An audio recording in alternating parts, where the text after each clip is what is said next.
네, 오늘의 말씀의 제목은 너희 구원을 이루라입니다. 너희 구원을 이루라는 사도 바울의 말은 앞뒤 문맥을 따지지 않고 이 구절만 봤을 때 다분히 오해의 소지가 있습니다. 구원은 예수 그리스도를 믿는 믿음으로 받는 것이라고 우리는 알고 있습니다. 그런데 사도 바울도 그렇게 저희들에게 말씀을 했습니다. 그런데 구원을 이루라 이 말을 하면 다소 당혹감이 느껴집니다. 왜냐하면 그리스도를 믿는 믿음 외에 구원을 받기 위해 우리 인간의 어떤 행위나 노력이 있어야 되는 것 같이 들리기 때문입니다. 구원은 값없이 받는 하나님의 은혜임을 바울은 로마서에서 다음과 같이 말했습니다. 로마서 3장 23절에서 24절입니다. 모든 사람이 죄를 범하였음에 하나님의 영광에 이르지 못하더니 그리스도 예수 안에 있는 속량으로 말미암아 하나님의 은혜로 값없이 의롭다 하심을 얻은 자 되었느니라. 하나님의 영광에 이르지 못한다. 영광에 이르는 것이 구원받은 삶의 구원받은 삶입니다. 그리고 의롭다 하심을 얻었다. 이 말도 또 우리는 구원을 받았다. 이런 말로 대체할 수 있는 말입니다. 그런데 우리는 그렇게 이렇게 그 의롭다 하심을 얻고 하나님의 영광에 이르게 되는 이 구원받은 삶이 구원이 어떤 값을 어떤 예수 그리스도께서 속량해 주셔서 우리는 우리로 쪽에서는 어떠한 노력으로 되는 게 아니라 그냥 거저 얻게 되는 것입니다. 그런데 구원을 이루라 이렇게 하면 뭔가 우리가 해야 된다라고 여기게 되는 것처럼 그 뉘앙스가 그렇게 들리겠지요. 하나님이 당신의 백성에게 지키고 살라고 직접 주신 율법이기에 그것을 지키는 율법의 행위는 구원을 받을 수 있는 길처럼 때로 전에는 또 유대인들이나 또 지금도 예수 그리스도를 믿는 사람들은 구원받는 길로 또 신앙생활을 그렇게 해야 된다라고 생각하는 사람들이 있습니다. 율법은 행위로 지켜야 합니다. 하나님이 우리를 그렇게 행위로 지키라고 말씀을 주신 것입니다. 하나님이 인간과 하나님과의 올바른 관계의 삶을 살도록 우리에게 주신 계명입니다. 그러나 율법이 구원의 길은 아닙니다. 율법은 예수 그리스도를 믿고 구원받은 하나님의 백성이기에 마땅히 지키고 살아야 될 것이긴 하지만 율법 그것을 지켜야 우리가 구원을 받는다? 그것은 아닙니다. 같은 이치로 하나님의 말씀인 성경이 구원하는 것은 아닙니다. 우리가 하나님의 백성이니 당연히 하나님의 말씀대로 그 말씀에 순종해서 살아가야 하지만 하나님의 말씀 그 자체가 구원은 아닙니다. 구원은 인간의 죄의 값을 속량 받아야 비로소 얻을 수 있는 하나님의 은혜인 것입니다. 그 일을 위해 예수님이 이 세상에 오신 것입니다. 바로 그 말씀을 사도 바울은 로마서 3장 23절에서 24절 읽어드린 아까 우리가 읽었던 그 말씀에서 하고 있는 것입니다.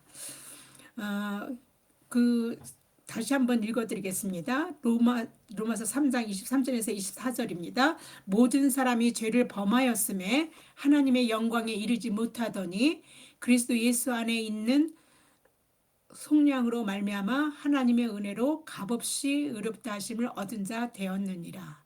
값없이 의롭다 하심을 얻는 자가 되는 것입니다. 구원은. 그러므로 율법의 행위로는 구원받지 못하며 하나님의 말씀을 매일매일 꼬박꼬박 읽을 뿐더러 정성을 들여서 필사하는 사람들도 있습니다. 그런 노력으로 구원을 받는 것은 아닙니다. 구원의 유일한 길은 우리를 죄에서 속량해 주신 우리 주 예수 그리스도를 믿는 믿음뿐입니다. 로마서 3장 28절을 보겠습니다. 그러므로 사람이 의롭다 하심을 얻는 것은 율법의 행위에 있지 않고 믿음으로 되는 줄 우리가 인정하노라. 사람이 의롭다 하심을 얻는 것은 율법의 행위에 있지 않고 믿음으로 되는 줄 인정한다라고 선언한 바울이 빌립보서에서 구원을 이루라 이렇게 말하고 있으면 이거는 그의 생각이 달라졌나? 그가 주장하는 것이 달라졌는가? 라는 의심을 들게 합니다. 의인은 믿음으로 말미암아 구원을 얻으리라고 하박국 선지자가 한 말을 인용해서 믿음으로 구원을 받는 것이지 행위로 구원받는 게 아니라고 강력하게 주장했던 사도 바울의 생각이 그렇게 근본적으로 다 바뀐 것인가? 아닙니다. 우리는 구원을 이루라는 말을 한 바울의 의도를 그래서 파악해야 될 필요가 있으며, 저희는 오늘은 그 의도를 살펴보려고 합니다. 구원은 전적으로 하나님의 일이기 때문에 우리 인간편에서 무엇인가 구원받기 위한 조금의 노력이나 수고가 끼어들 자리는 없습니다. 그것이 하나님이 주신 율법이라 할지라도 말입니다. 그렇다고 해서 구원을 우리가 예수 그리스도를 믿으면 받게 된다고 되는 것이니까 믿기만 하면 돼라고 하는 것도 잘못된 생각입니다. 그래서 믿음만 강조하다가 이 강조하면서 많은 그 믿음을 강조해서 신앙인들을, 하나님을 믿는 사람들을 잘못된 길로 인도하는 부작용을 많이 이단들이 그걸 이용합니다. 이런 것들은, 그래서 믿음만 강조하는 것은 우리가 믿는 신앙생활, 신앙에 해가 되고 많은 부작용을 일으킵니다. 이단들은 교묘하게 성도들을 유혹하고 이용하는 것이 바로 이 부분, 믿음을 강조해서 믿음만이 전부인 것처럼, 그래서 자신의 핫으로 만들고 성도들의 순수한 믿음을 이용합니다.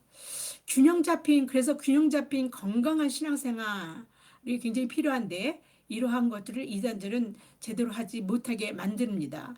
그래서 우리가 그 이단들을 추종하는 사람들을 보면 너무 말이 안 되고 어이가 없고 어떻게 저렇게 행동을 하나 하는데, 그 믿음을 가지고 그들을 조종해서 그런 것입니다. 마귀가 40일 금식한 예수님을 시험할 때요, 마귀도요 하나님의 말씀을 가지고 예수님을 시험했어요. 그러니까 믿음이 없는 사람들을 마귀가 시험하는 것이 아니라, 믿음이 정말 제대로 믿어보려는 사람들에게 마귀는 그렇게 시험을 합니다. 믿음의 사람들에게 마귀가 가장 쉽게 접근하여 시험하는 무기가 바로 그들의 믿음인 것입니다. 사도 바울은 성도들이 균형 잡힌 건강한 신앙생활을 제대로 할 수 있도록 구원받은 삶에 대해서 말하는 것입니다. 그 말을 뭐라 그러냐면 바로 구원을 이루라 이렇게 말하고 있는 것입니다.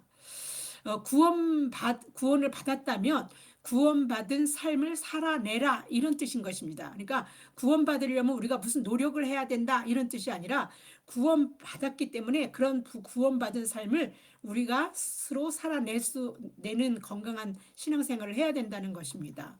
구원은 전적으로 하나님의 일입니다. 그래서 하나님은 우리에게 구원의 길을 열어주시고 예수 그리스도를 믿기만 하면 구원받을 수 있도록 하나님이 하셨습니다. 이제 구원받은 삶을 살아내는 것은 전적으로 우리 인간의 몫입니다.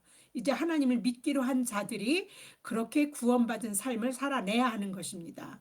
행위로는 구원받지 못하지만 구원받는 믿음에는 행위가 함께 수반되는 것입니다. 그렇기 때문에 행위 없는 믿음은 믿음이 아닙니다. 살아있지 않는 죽은 믿음이기 때문입니다. 그런데 행위가 없는 믿음이 아니다 말을 교묘하게 이용해서 마귀는 믿는 사람들을 이렇게 구원에서 오히려 행위 쪽으로 이렇게 믿음을 행위를 하게끔 하는 쪽으로 이렇게 기울여서 이렇게 치중해서 함으로써 이게 잘못된 신앙으로 가게끔 그렇게 마귀는 이용합니다. 믿음으로 구원을 받는다는 복음을 사도 바울로부터 들었던 초기 그리스도인들 중 어떤 사람들에게는 정말 예수 그리스도를 믿는다고 하면 그것으로 다 된다라고 여겨서 믿음만 집중해서 한 나머지 행함을 병행하지 못하는 삶을 사는 사람들이 있었던 것 같습니다. 왜냐하면 사도 바울이 이러한 그리스도인들을 향해서 말씀을 한 것이 있습니다. 그 말씀을 한번 보겠습니다. 야고보서 2장 14절에서 17절입니다. 내 형제들아, 만일 사람이 믿음이 있노라 하고 행함이 없으면 무슨 유익이 있으리요? 그 믿음이 능히 자기를 구원하겠느냐? 만일 형제나 자매가 헐벗고 일용할 양식이 없는데 너희 중에 누구든지 그에게 이르되 평안히 가라, 덥게 하라, 배부르게 하라 하면 그 몸에 쓸 것을 주지 아니하면 무슨 유익이 있으리요? 이와 같이 행함이 없는 믿음은 그 자체가 죽은 것이라. 그래서 바울이 이렇게 행함을 이루는 믿음, 행함과 함께하는 믿음, 건전하게 신앙생활 할 수 있는 믿음, 그 구원받은 사람이 구원받은 삶을 살아내는 그 믿음, 이것을 너희 구원을 이루라라는 말로 하는 것입니다. 그래서 너희 구원을 이루라는 말은 구원받은 삶을 살아내라 하는 말하고 같은 말입니다. 유진 피터스는 너희 구원을 이루라는 말을 메시지 성경에서 이렇게 말하고 있습니다. 하나님 앞에서 경건하고 민감하게 반응하라. 그래서 제가 이 구원을 이루라는 말을 여러분에게 제대로 오해 없이 어떻게 우리가 구원을 이루는 것이 우리가 이게 구원받으려면 우리가 무슨 행위를 해야 되는가 그런 뜻이 아니라는 것들을 어떻게 이해시켜야 하는가를 보기 위해서 이제 메시지 성경을 읽었는데 거기에 보면 하나님 앞에 경건하고 민감하게 반응하라라고 되어져 있습니다. 이거는 유진 피터슨도 믿음에 대해서 실천에 그러니까 구원받은 삶을 살아내라는 그런 그 같은 맥락의 이야기를 하고 있는 거라고 저는 그렇게 해석했습니다. 하나님 앞에서 경건하고라고 말하고 있는데 이것은 믿음에 관한 것입니다. 민감하게 반응하라라고 하는 것은 행위, 다시 말해서 실천에 관한 것입니다. 그래서 믿음과 행위가 함께 동반된 걸 너희 구원을 이루라 이렇게 말하고 있는 거라고 저는 해석을 했습니다. 우리가 믿음이 있다면 항상 하나님 뜻이 어디에 있는지 민감해야 합니다. 그리스도인들은 성경에서만 하나님의 말씀을 깨닫고 하나님의 뜻을 발견하는 것이 아닙니다. 당연히 늘 하나님 앞에 말씀을 묵상하면 하나님께서 그때그때 우리에게 필요한 말씀이 우리에게로 찾아오셔서 말씀해 주시지만 우리가 살아가는 일상 어디에서나 또 어떤 상황에서나 그리고 우리가 만나는 어떤 사람, 우리가 늘 만나고 살아가는 그런 사람들에게서 하나님은 우리에게 그런 사람들을 통해서 우리에게 말을 걸어오시고 당신의 뜻을 전하십니다. 그것을 우리는 민감하게 반응하라는 말 속에 다 들어 있는 것이라고 생각합니다. 우리에게 말을 걸어오시는 하나님의 뜻에 우리는 민감해야 하는 것입니다. 단순히 하나님의 뜻에 민감만 해서도 안 됩니다. 하나님의 뜻을 깨닫고 알아차리는 것도 참 중요하지만 하나님의 뜻을 깨닫게 되면 그러면 어떻게 하라고요? 반응하라 이렇게죠. 행동해야 한다는 것입니다. 이것을 유진 피터스는 반응해라라는 말로 표현하고 있습니다. 사도 바울은 12절에서 다음과 같이 말합니다. 빌립보서 2장 12절입니다. 그러므로 나의 사랑하는 자들아 너희가 나 있을 때뿐 아니라 더욱 지금 나 없을 때에도 항상 복종하여 두렵고 떨림으로 너희 구원을 이루라. 오늘 말씀의 제목은 여기에서 제가 따온 것입니다. 그러므로 이 말씀은 그러므로로 시작합니다. 그러므로라는 접속 부사는 사도 바울이 빌립보 성도들과 함께 있을 때나 없을 때나 변함없이 항상 복종하고 두렵고 떨림으로 구원을 이루라고 말한 그 이유, 그렇게 말하게 되는 이유가 그 앞에 전제되고 있다는 것을 나타내고 있습니다. 12절 앞에 내용은 예수님의 겸손에 대한 것입니다. 빌립보서 2장 6절에서 8절입니다. 그는 근본 하나님의 본체시나 하나님과 동등됨을 취할 것으로 여기지 아니하시고 오히려 자기를 비워 종의 형체를 가지사 사람들과 같이 되셨고 사람의 모양으로 나타나사 자기를 낮추시고 죽기까지 복종하셨으니 곧 십자가에 죽으심이라. 하나님이 되신 것만큼의 겸손은 예수님 말고는 어떤 사람에게서도 우리는 찾을 수 없는 겸손입니다.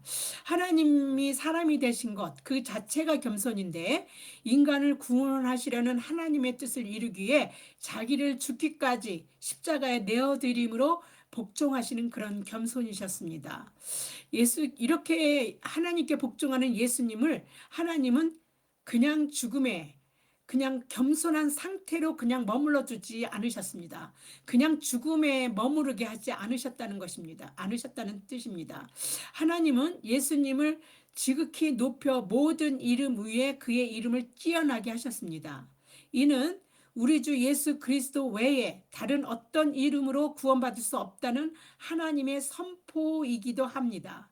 그리고 영광과 권세가 주님에게만 있다는 선포이기도 합니다. 빌립보서 2장 9절에서 10절입니다. 이 이름 위에 뛰어난 이름을 주사 하늘에 있는 자들과 땅에 있는 자들과 땅 아래에 있는 자들로 모든 무릎을 예수의 이름에 꿇게 하시고, 이제 우리가 하나님의 은혜로 구원받고 하나님께 영광을 돌리는 유일한 길은 예수 그리스도입니다. 우리가 예수 그리스도를 주라고 시인하는 것이 곧 하나님께 영광을 돌리는 것입니다.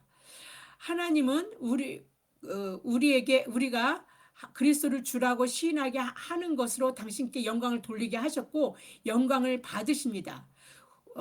그러니까 우리가 하나님한테 이게 예수 그리스도를 주라 시인하는 것도 우리가 하는 것 같지만 하나님이 그렇게 우리를 통해서 그렇게 시인하도록 하신 것입니다. 그 일로 당신끼니 영광을 받도록 또 그렇게 하신 것입니다. 빌립보서 2장 11절입니다. 그 말씀이 나옵니다. 모든 입으로 예수 그리스도를 주라 시인하여 하나님 아버지께 영광을 돌리게 하셨느니라. 영광을 돌리게 하셨느냐. 우리 스스로 영광을 돌린 게 아닙니다. 하나님 아버지께서 그렇게 하게 하셨다는 뜻입니다.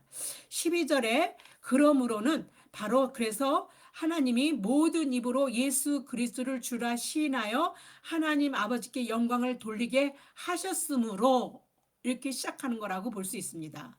우리 모든 그리스도인들은 입으로 예수 그리스도를 주라고 시인하는 자들입니다.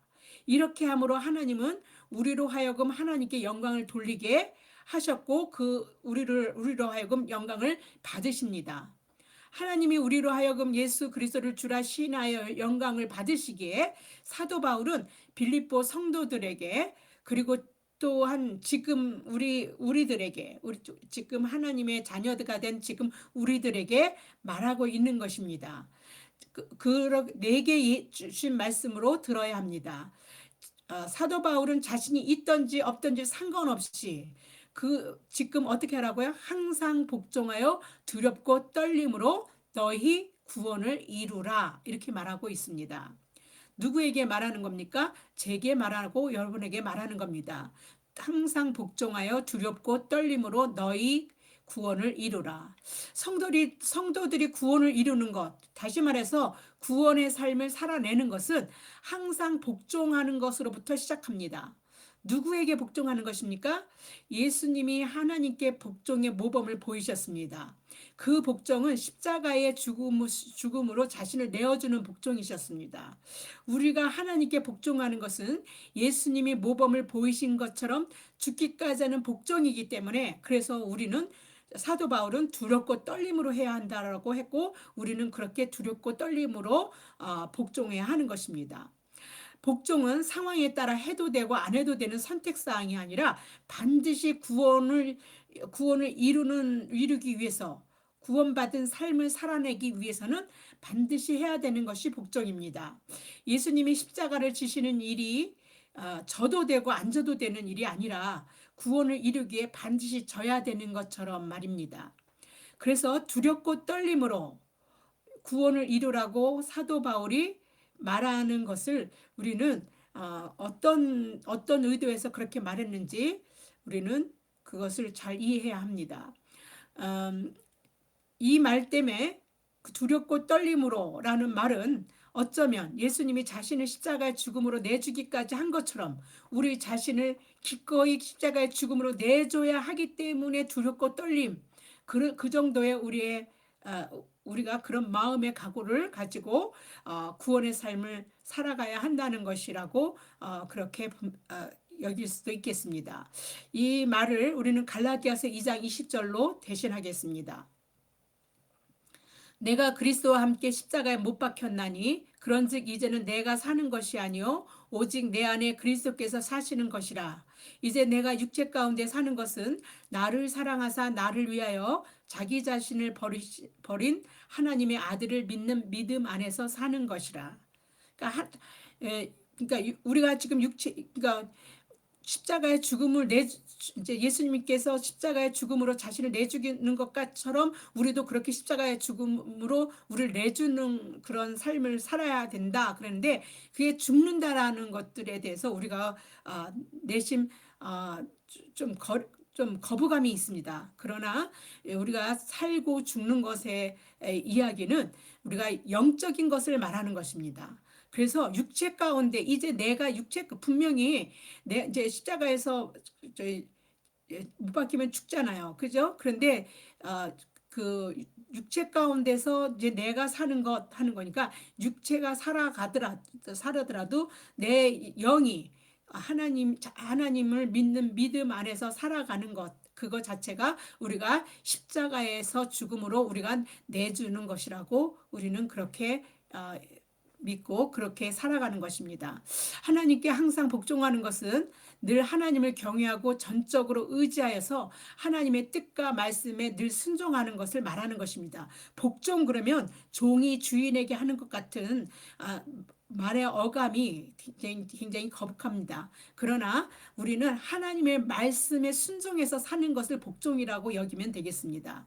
내 의지와 뜻이 아니라 하나님의 뜻에 우리의 뜻을 우리의 뜻을 죽이고 십자가에 못 박고 하나님의 뜻대로 우리 삶을 살아가는 것을 말합니다. 하나님은 어떤 분이시기에 우리가 늘 그렇게 두렵고 떨림으로 항상 복종해야 하는 것입니까? 사도 바울은 우리가 항상 복종하는 하나님은 우리 안에 소원을 두고 행하시는 분이라고 그렇게 말하고 있습니다. 빌립보서 2장 13절을 보겠습니다. 너희 안에 행하시는 이는 하나님이시니 자기의 기쁘신 뜻을 위하여 너희에게 소원을 두고 행하게 하시나니. 왜 이렇게 하십니까? 하나님이 항상 우리 안에 행하시는 분이신데 왜 이렇게 하십니까? 우리를 영생하도록 있는 생명을 우리에게 주시기 위해서 그러시는 것입니다. 그런데 그렇게 영생을 살기 위해서 우리에게 생명을 주시는 하나님에게 복종하라는 말 어감이 이상하다고 그거 이상해. 무슨 그냥 믿으면 되는 거지 복종은 뭐야 이렇게 생각하는 사람도 있을 것이고 그냥 다니면 되지 무슨 십자가에 죽어 뭐 이런 말의 표현에 의해서 여러분들이 거부감을 느낄 수 있습니다. 그러나 우리가 그 모든 것들은 하나님의 뜻에 순종해서 살아가는 것을 이런 말로 표현했다 이렇게 생각하면 되겠습니다. 하나님은 항상 우리 안에서 행하시는 분이십니다. 하나님이 우리 안에서 행하시지 않으신 적이 없으십니다. 우리의 호흡까지도 하나님의 행하심의 증거입니다. 그러니 우리가 살면서 경험하는 모든 다른 것들은 말할 필요도 없는 것들입니다. 저는 하나님이 우리에게 마음의 소원을 두고 행하시는 분이라는 것이 얼마나 큰 힘이 되고 위로가 되는지 모릅니다. 내 힘, 내 능력이라는 게 얼마나 보잘것없고 그렇게 살아간다는 게 삶을 사는 것이 너무 버겁습니다. 그런데 내가 내 힘으로 사는 게 아니라 하나님이 우리 마음에 소원을 두시고 그걸 이루어 주시면서 내 힘으로 사는 게 아니라 하나님을 의지하는 그 힘으로 하나님 아버지가 내 아버지가 돼서 내가 살아간다는 것처럼 그래서 살 용기가 생기고 살 소망이 생기고 그것도 이 땅에서만 사는 것이 아니라 영원히 사는 구원을 주시는 하나님이신 것을 믿을 때 너무도 저는 감격스럽습니다. 너무도 벅찹니다. 너무도 기쁩니다. 너무도 감사합니다. 세번역 성경의 시편 37편 4절을 보겠습니다. 기쁨은 오직 주님에게서 찾아라. 주님께서 내 마음의 소원을 들어주신다. 예, 우리가 기쁨을 주님에게서 찾아야 되는 이유가 무엇입니까? 우리 마음의 소원을 들어주시는 분이기 때문입니다. 세상에서 주는 기쁨은요, 별거 아닌 거예요. 이 기쁨을 우리가 느끼게 되면. 그래서 구원받고 난 나의 삶의 경험치로 봤을 때 하나님은 내 안에 마음의 소원을 두시고 그 소원을 들어주시기를 기뻐하는 하나님이셨습니다. 마음의 소원을 두시고 그 소원을 들어주시기를 기뻐하는 하나님이 나의 경험되어져서 나의 하나님이라고 고백하는 입술이 되시기를 저와 여러분이 그런 입술을 놓고 고백할 수 있기를 축원합니다. 왜냐하면 분명 여러분이 구원을 이루는 삶을 사는데 큰 힘이 되기 때문입니다. 저는 이 힘으로 살아갑니다. 구원을 이루라는 사도 바울의 말에서 우리가 생각해야 할 부분이 있습니다. 사도 바울은 너의 구원을 이루라고 말하지 않고 너희 구원을 이루라고 말하고 있다는 사실입니다. 한 개인에게 구원받은 삶을 살아내려고 한 것이 아니라 믿음의 공동체인 교회가 함께 구원받은 삶을 살아내라고 말씀하고 있는 것입니다. 그러니까 믿음은 혼자서는 절대 자라지 않습니다. 그래서 교회에 가서 신앙생활 하는 것이 굉장히 중요합니다. 그런 상황이 안 될 때에는 이렇게 온라인으로 우리가 예배를 드리는 그런 특수한 케이스도 있지만 대부분은 교회에서 성도들하고 함께 믿음 생활을 해야 우리 믿음이 자라납니다. 그래서 이렇게 공동체가 함께 구원받는 삶을 살아내야 합니다. 구원받은 삶을 살아내는 것은요, 한 개인의 믿음에 국한되는 게 아니라는 것입니다. 이것을 사도 바울은 어그러지고 거스르는 새의 빛들로 나타내는 것으로 표현합니다. 빌립보서 2장 15절입니다. 이는 너희가 흠이 없고 순전하여 어그러지고 거스르는 세대 가운데서 하나님의 흠없는 자녀로 세상에서 그들 가운데 빛들로 나타내며, 세상에서 빛들로 나타내는 삶은 14절에서 말씀에서와 같이 먼저 모든 일에 원망과 시비가 없어야 합니다. 한 개인한테는 원망과 시비가 없어.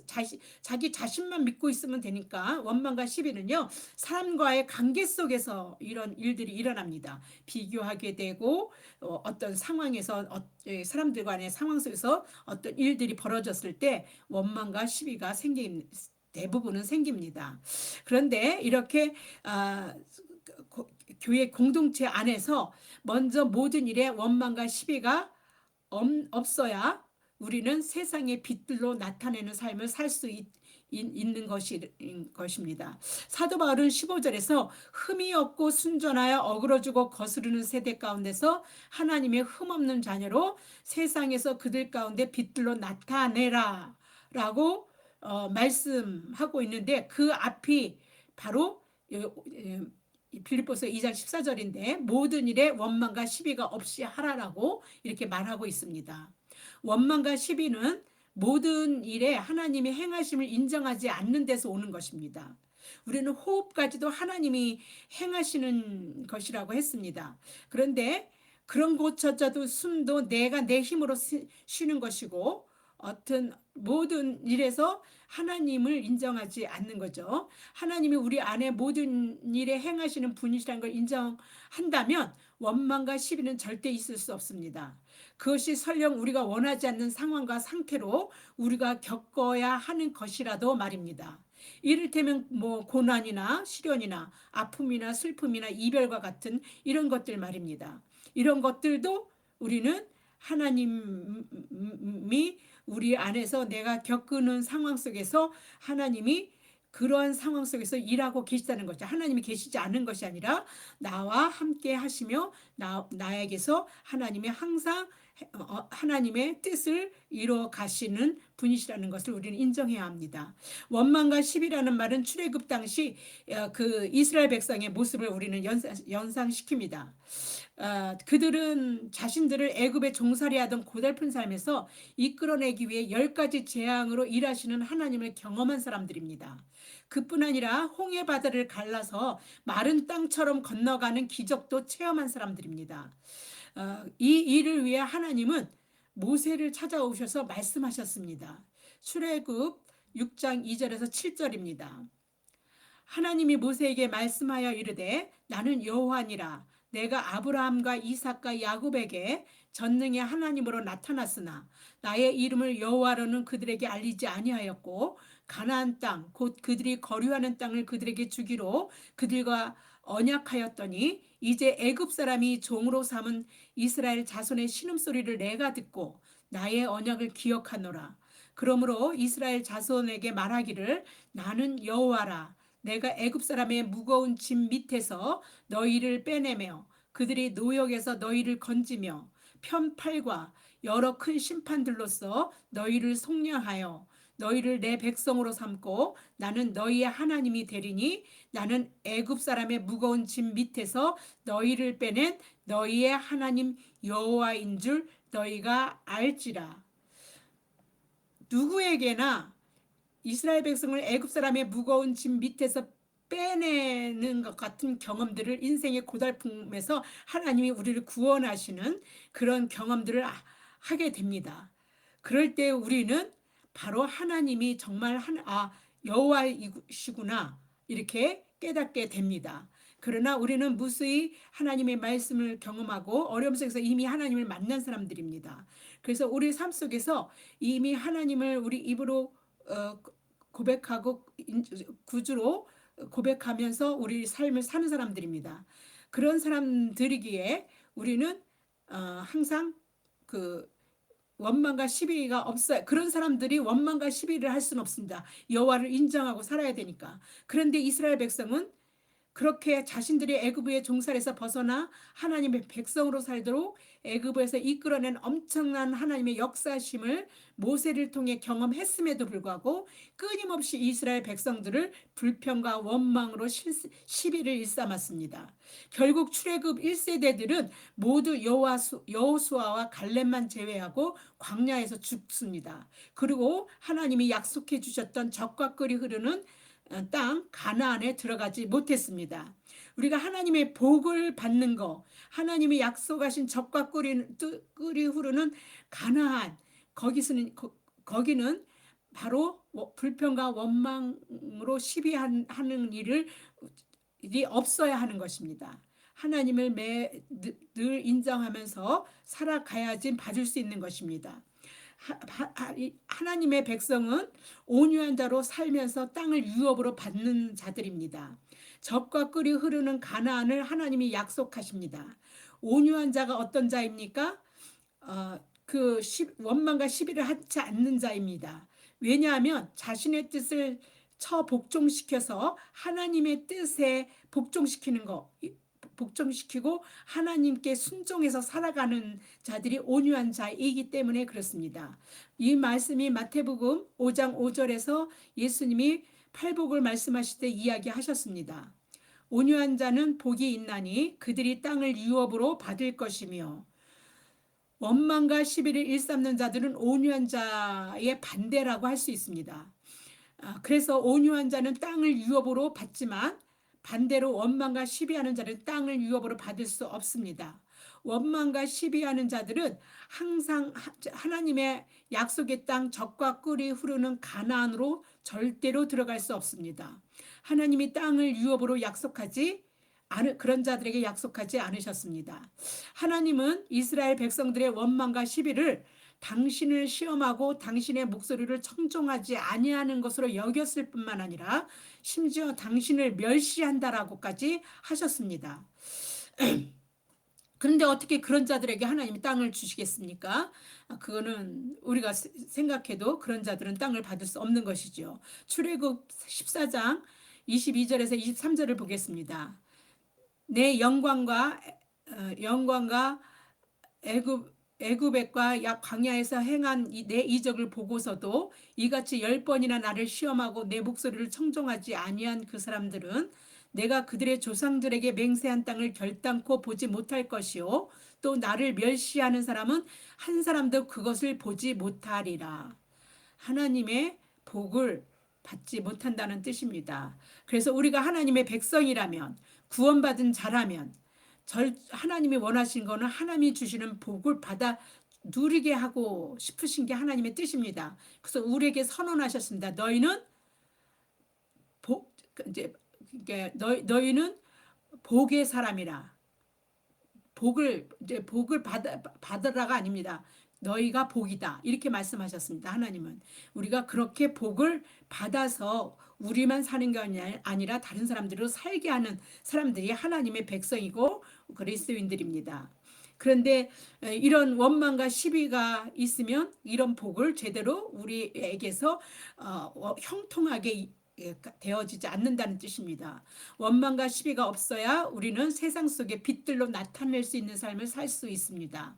어그러지고 타락한 세대 가운데서 세상 속에 빛들로 나타내야 한다는 말은 사실 구약을 잘 알고 있는 바울이 다니엘서를 인용한 것입니다. 다니엘서 12장 3절을 보겠습니다. 지혜 있는 자는 궁창의 빛과 같이 빛날 것이요 많은 사람을 옳은 대로 돌아오게 한 자는 별과 같이 영원토록 빛나리라. 여기서 지혜 있는 자는 하나님의 말씀을 순종해서 사는 사람들을 말합니다. 말씀대로 사는 사람들을 지혜 있는 자라고 말합니다. 하나님을 경외하는 자를 지혜 있는 자라고 이야기합니다. 하나님께 순종하는 지혜 있는 자는 빛으로 세상을 밝히는 자들입니다. 빛은 다름 아닌 새 생명을 주신 예수 그리스도입니다. 예수님은 나는 세상의 빛이라고 선언하시기도 하셨습니다. 우리를 통해 세상이 구원의 주체이신 예수 그리스도를 볼 수 있도록 비추어야 합니다.